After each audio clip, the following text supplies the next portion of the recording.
Hi, government employees and GSIS members. This video is for you. Let's talk about GSIS pensioners and their benefits. Kasali ka ba? Alright? So, are you ready to watch the full video? If yes, so let's get started.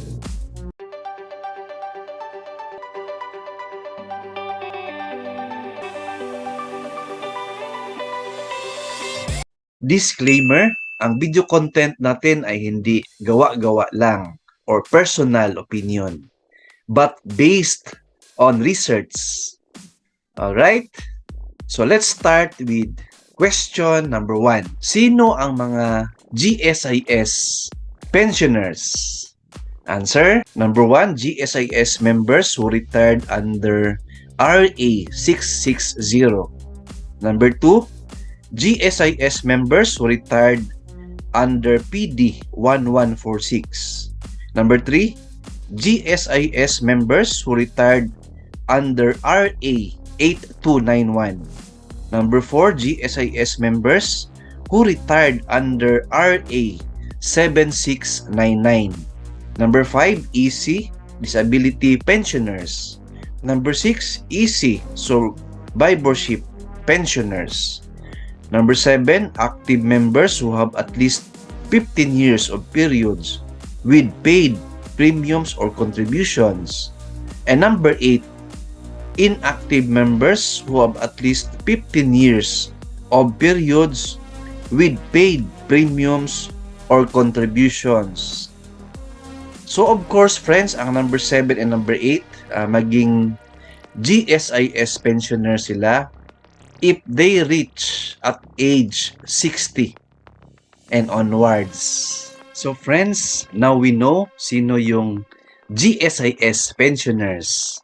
Yung na-mention kanina na nag-retire under Republic Act 660, PD 1146, RA 8291, and RA 7699, they are all old age pensioners.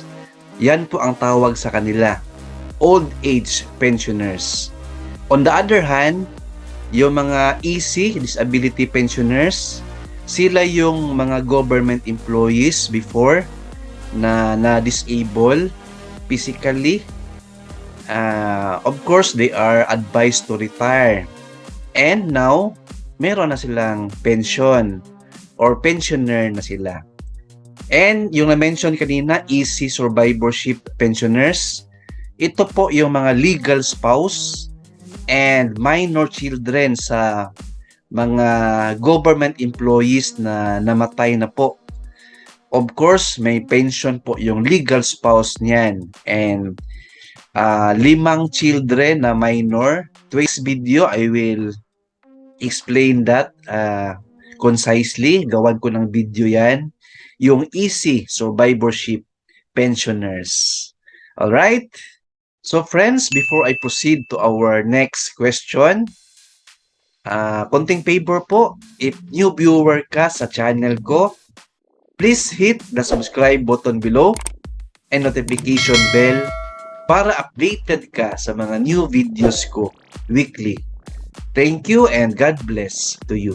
Question number 2. Ano po ang mga benefits ng GSIS pensioners?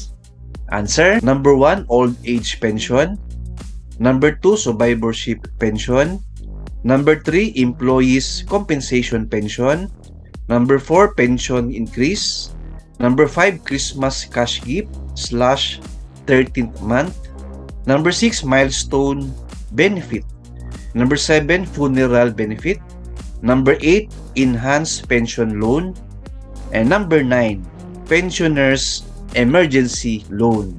So friends, government employees from Luzon, Visayas, and Mindanao, now we know ano po ang mga benefits ng GSIS pensioners and sino po ang entitled nito. So hope you like our video content today Please share this video to your friends. Hit the thumbs up button below. And if may questions ka, comments, suggestions, don't hesitate to write in our comment section. I will make time to read and answer all your questions. Alright? See you in my next video. Thank you, God bless, and 2 thumbs up.